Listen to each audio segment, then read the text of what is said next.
Hello everyone, आज हम बात करेंगे द हंटिंग मूवी की, जो कि 2022 में रिलीज हुई थी। गाइस, उससे पहले अगर आपने चैनल को सब्सक्राइब नहीं किया है तो कर लेना। कहानी की स्टार्टिंग में हमें दो शिकारियों को दिखाया जाता है जो कि एक बर्फीली जगह पर शिकार करने आए होते हैं। जहाँ एक एस्ट्रॉइड गिर जाता है तो वो दोनों लोग एस्ट्रॉइड के करीब जाते हैं तो उसके अंदर से कुछ मॉन्स्टर निकल कर आते हैं, जिन्हें देखकर वो भागने लगते हैं। तो वो मॉन्स्टर भी उनका पीछा करते हैं और उनमें से एक को पकड़कर मार देते हैं। दूसरा शिकारी खुली जगह में पहुंच जाता है और उन मॉन्स्टर को मारने के लिए गन तैयार कर लेता है, लेकिन उसे वहाँ कोई भी मॉन्स्टर नहीं दिखता है। तो उसे लगता है वो बच गया, लेकिन तभी एक बहुत बड़ा सा मॉन्स्टर उसके पीछे आ जाता है और उसे मारने लगता है। लेकिन तभी वहाँ पर एक एलियन शिप आ जाता है, जिसे देखकर वो मॉन्स्टर वहाँ से भाग जाते हैं। तभी हमें एलियन शिप में से एक ह्यूमन टाइप एलियन को दिखाते हैं, जिसकी अगली सुबह रे नाम का लड़का वहाँ आया होता है, जिसकी फॉरेस्ट रेंजर की जॉब लगी होती है। वो उस टाउन के चीफ से मिलता है। चीफ उससे कहता है तुम्हें पिछले फॉरेस्ट रेंजर के साथ रहना होगा,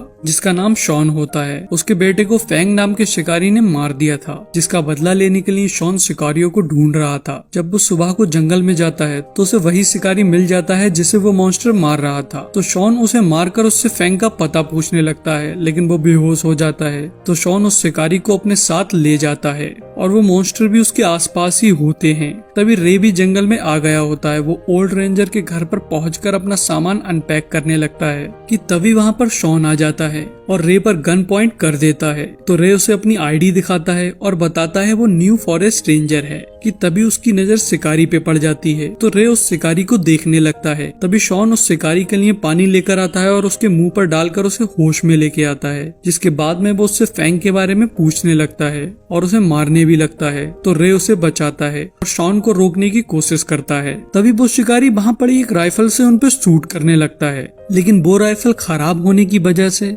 ब्लास्ट हो जाती है, जिससे वो शिकारी वहीं मर जाता है। तभी शॉन उन शिकारियों को ढूंढने जाने लगता है और रे से कहता है ये जगह बहुत खतरनाक है, तुम यहाँ से चले जाओ। तो रे वहाँ से जाने लगता है तो उसे रास्ते में बहुत बड़ा सा गड्ढा दिखता है, जिसको बनाना इंसान के बस की बात नहीं थी। तो वो उन्हें देखकर डर जाता है और वहीं पर रुक जाता है। और उसी टाइम फैंग एक भालू को शूट कर देता है और वो उसके बच्चों को भी मार देता है, लेकिन उनकी गन शॉट से शॉन को उनकी लोकेशन का पता लग जाता है। तो वो उनके पास आता है और चुपके से उनके कुछ लोगों को मार देता है, जिसके बाद वो फैंग पे निशाना लगाने लगता है। लेकिन फैंग का भाई डॉन शॉन को देख लेता है और मार के बेहोश कर देता है, जिसके बाद वो उसे अपने भाई के पास लेकर आता है। तभी शॉन भी होश में आ जाता है। वो उन लोगों पे हमला करने की कोशिश करता है, लेकिन वो काफी सारे थे, इसलिए वो उल्टा शॉन को बहुत बुरी तरह से पीटते हैं। तभी फैंग उसे मारने ही जा रहा होता है कि वहाँ पर रे आ जाता है और उन्हें शूट करने की धमकी देता है, लेकिन वो लोग उसकी धमकी से नहीं डरते हैं। डॉन उसके करीब आकर उससे गन छीन लेता है और फिर उसकी भी पिटाई कर देता है।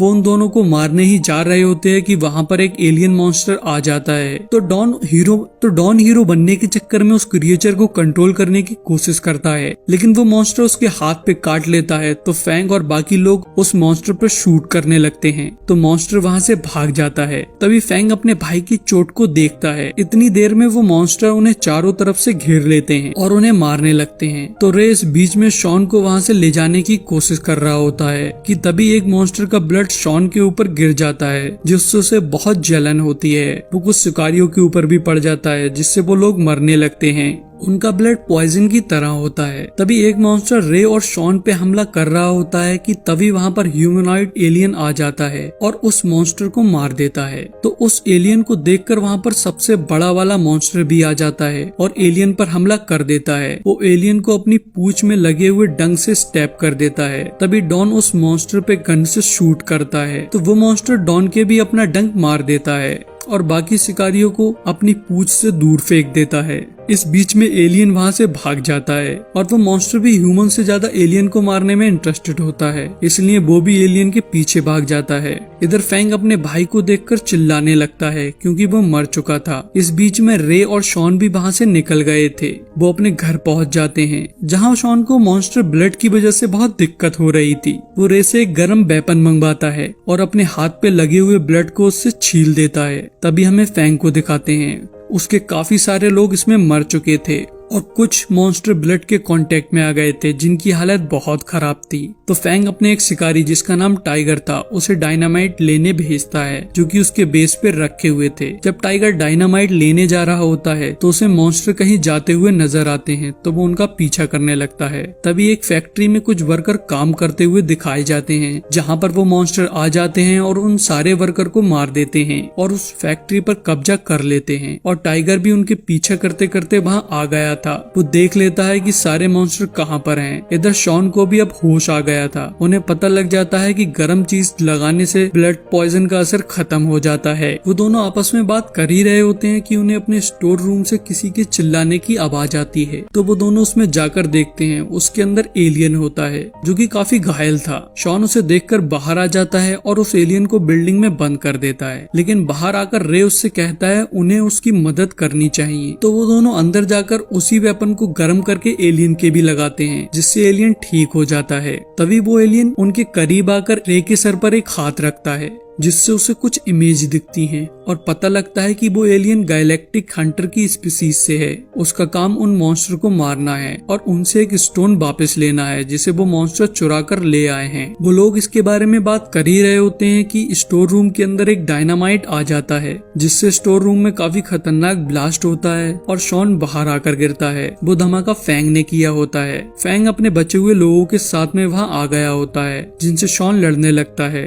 लड़ाई के टाइम पर शॉन घायल भी हो जाता है लेकिन वो फिर भी फैंग के सारे लोगों को मार देता है। तो फैंग वहाँ से भागने लगता है मगर शॉन उसका पीछा नहीं छोड़ता है। वो उसके पीछे जाता है तो एक जगह जाकर उनकी फिर से लड़ाई होने लगती है और शॉन घायल होने की वजह से कमजोर पड़ जाता है जिस वजह से फैंग वहाँ से भाग जाता है। लेकिन शॉन की हालत बहुत ज्यादा खराब थी। उसका बहुत सारा खून निकल गया था इसलिए वो वहीं बेहोश हो जाता है। तभी हमें रे को दिखाते हैं जिसे अब होश आ गया था। वो शॉन के ब्लड को ट्रैक करते हुए शॉन के पास पहुंच जाता है। रे उसकी हालत देखकर उसे अपने कांधे पर बिठाकर सिटी के लिए निकल जाता है और उसी फैक्ट्री के पास पहुंच जाता है जहां मॉन्स्टर थे क्योंकि उन्हें नहीं मालूम था कि यहाँ मॉन्स्टर हैं। उसी टाइम पे फैंग के पास में टाइगर आ जाता है और उसे मॉन्स्टर की लोकेशन के बारे में बता देता है। तो फैंग अपने भाई का बदला लेने के लिए उन मॉन्स्टर को डायनामाइट से उड़ाने जाने लगता है। इधर रे शॉन को फैक्ट्री की एक बिल्डिंग में ले गया था जहां उसे होश आ जाता है। तो वो वहां से जाने की बजाय अपने बेटे का बदला लेने को कह रहा होता है लेकिन रे इसके लिए तैयार नहीं होता है और शॉन को किसी तरह मना लेता है। इधर फैंग भी अब फैक्ट्री में आ गया था। वो उनमें से कुछ मॉन्स्टर पर डायनामाइट से हमला कर देता है जिससे मॉन्स्टर उनके पीछे लग जाते हैं। तो फैंग और टाइगर सेकंड फ्लोर पर भाग जाते हैं जहां एक मॉन्स्टर टाइगर को पकड़ लेता है। फैंग समझ जाता है वो अपने साथी को नहीं बचा सकता है तो इसलिए वो टाइगर के पास डायनामाइट पर शूट कर देता है जिससे एक ब्लास्ट होता है जिसमें टाइगर और मॉन्स्टर दोनों ही मर जाते हैं। इधर शॉन और रे भी अब नीचे आ गए होते हैं और एग्जिट की तरफ भाग रहे होते हैं लेकिन वहाँ एक मॉन्स्टर होता है इसलिए वो वहीं छिप जाते हैं। तो उनकी नजर एक कार पे पड़ जाती है तो वो दोनों जाकर कार में बैठ जाते हैं। तभी वो मॉन्स्टर उन्हें देख लेता है और उनकी तरफ आने लगता है। वो दोनों वहाँ से भागने की कोशिश करते हैं लेकिन वो मॉन्स्टर उनका पीछा नहीं छोड़ता है और उनकी कार पे आगे से हमला करने लगता है। तो रे कार की स्पीड बढ़ा देता है जिससे कार का एक्सीडेंट हो जाता है लेकिन वो मॉन्स्टर भी मर जाता है। कुछ टाइम बाद जब शॉन को होश आता है तो वो देखता है रे की हालत खराब होती है। तो शॉन उसे अपने कांधे पर बिठाकर फैक्ट्री से निकालकर सिटी ले जाने लगता है। इधर फैंग के पास में सबसे बड़ा वाला मॉन्स्टर आ गया होता है जो कि फैंग पे हमला कर देता है लेकिन फैंग उससे डरता नहीं है। तभी वो मॉन्स्टर फैंग को गैसोलीन के कंटेनर पर लेकर कूद जाता है और फैंग को मारने ही वाला होता है कि फैंग वहाँ एक ब्लास्ट कर देता है जिससे पूरी फैक्ट्री तबाह हो जाती है। लेकिन वो मॉन्स्टर फिर भी बच जाता है और ब्लास्ट से शॉन और रे के पास पहुंच जाता है और उन पे हमला करने जा ही रहा होता है कि वहाँ पर एलियन आ जाता है और उन दोनों को बचा लेता है। तभी मॉन्स्टर और एलियन में लड़ाई होने लगती है जहाँ एलियन कमजोर पड़ रहा होता है तो वो अपने टेंटिकल को निकाल कर मॉन्स्टर को मारने की कोशिश करता है लेकिन वो मॉन्स्टर अब भी उसके कब्जे में नहीं आ रहा होता है। तो शॉन भी मॉन्स्टर पे शूट करने लगता है है, जिससे मॉन्स्टर का ध्यान भटक जाता है और एलियन उसका एक हाथ काट देता है और उसे पकड़कर उसके अंदर से वो स्टोन निकाल लेता है, जिससे वो मॉन्स्टर मर जाता है। इधर रे की सांसें रुक चुकी थी, तो एलियन उसके ऊपर हाथ रखकर अपनी एनर्जी को उसके अंदर ट्रांसफर कर देता है, जिससे रे ठीक हो जाता है। तभी एलियन जाते टाइम उस स्टोन को रे को देकर चला जाता है, जिसके बाद हमें कुछ टाइम बाद का सीन दिखाते हैं, जहाँ वो दोनों रेंजर साथ में रह रहे होते हैं और उन्होंने एलियन और मॉन्स्टर के बारे में किसी को भी नहीं बताया होता है, और वो स्टोन जो एलियन ने रे को दिया था वो किसी तरह का सिग्नल भेज रहा होता है, और यहीं इस मूवी का एंड हो जाता है। सो गाइस, अगर आपको वीडियो अच्छी लगी हो तो चैनल को सब्सक्राइब जरूर कर दें और वीडियो को लाइक कर दें।